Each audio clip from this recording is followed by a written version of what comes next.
Welcome back to Mornings on 2. The time now is 8:41. If you're a parent and had to choose the most difficult of the child-rearing years, you probably would agree the teenage years are the most challenging.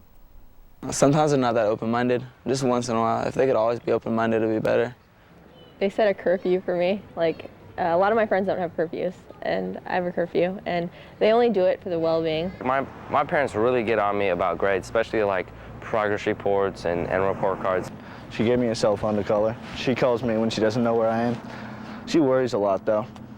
Like when I'm not home, she's always worrying. She said if I keep getting it not on time, she'll cancel my car insurance. So how can a person be the most effective parent when their sons and daughters are teenagers? Dr. Susan Kuzmarski comes to your rescue with this book, The Sacred Flight of the Teenager, and she joins me this morning. Nice to have you here. Thank you. You start out the book by saying parenting a teenager is an act of courage. And you should know, you have 3 teenagers. I have 3 teenagers, 12, 17, and 18. So you're right in the midst of it right now. Right in the middle. Are the boys or girls? All 3 boys. Is it easier to parent boys or girls?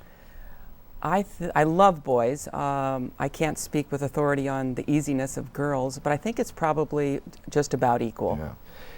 I get from reading your book that you think parents sometimes get too involved. They've almost got to back off at times and watch the train wreck.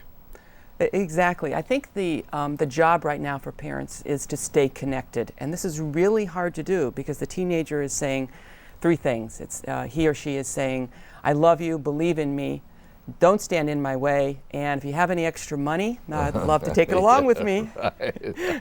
So it's a really hard position to be in for parents, and it's very painful, and that's one of the reasons why I wrote the book, because in fact the second chapter is entitled Pain. It's very hard for parents to step back and let go, and the book is filled with lots of tips about how to do that.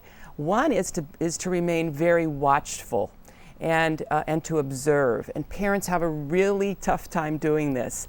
You have to sort of enter on their opens. Mm-hmm. A teen is going to come to you when that teen needs to, and parents are always thinking, well, I need to check in, I need to get overly involved, and as you were pointing out, at this point, less is more. But it's a dangerous world out there, and they've got the pressure of their peer group and all. You got drugs, and you have alcohol, and you have sex, and you have the diseases, and all these things we worry about, and we know it can happen to them.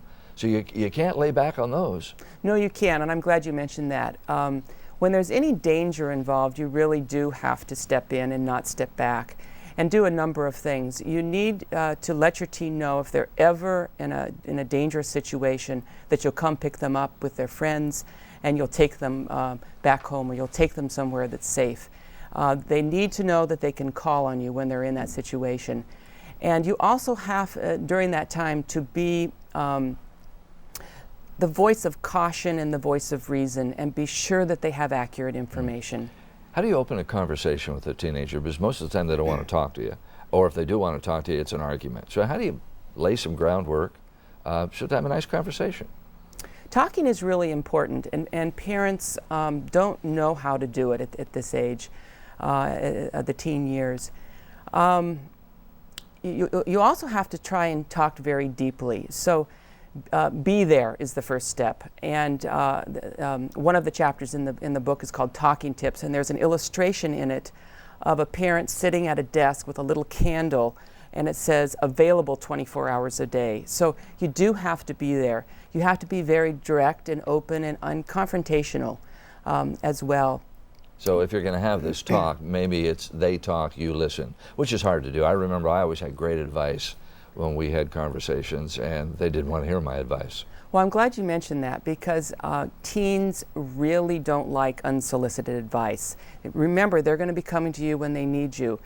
If you've had a very close emotional bond, the research says that this will allow your teen to spread his or her wings. So try and sit back and wait for them to come to you. Another tip in terms of talking is to stop the questions, and parents love to ask questions.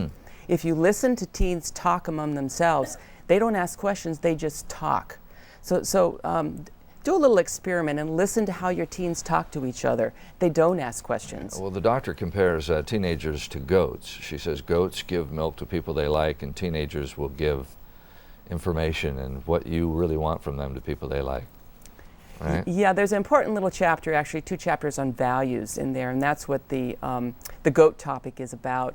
Goats also love freedom, and freedom is one of the most important things for teens. They love freedom, they love their friends, and they focus on themselves. They're trying to, to figure out who they are, what motivates them, and what their passions are. I think if you have a teenager in the family, you're going to find this is a nice guide to help you through the tumultuous years. It's called The Sacred Flight of the Teenager, and nice to have you here this morning. Thank you. You can check out sacredflight.com and learn more about the book and how to buy it. You've got this down very well. Thanks for being here this morning. Thank you so much, right. Ross. Time now is 8:47. Back to San Francisco and Mark Pitt. And Mark. Thank you, Ross. Welcome back to my backyard. We're doing some gardening. That's what you hear in the background.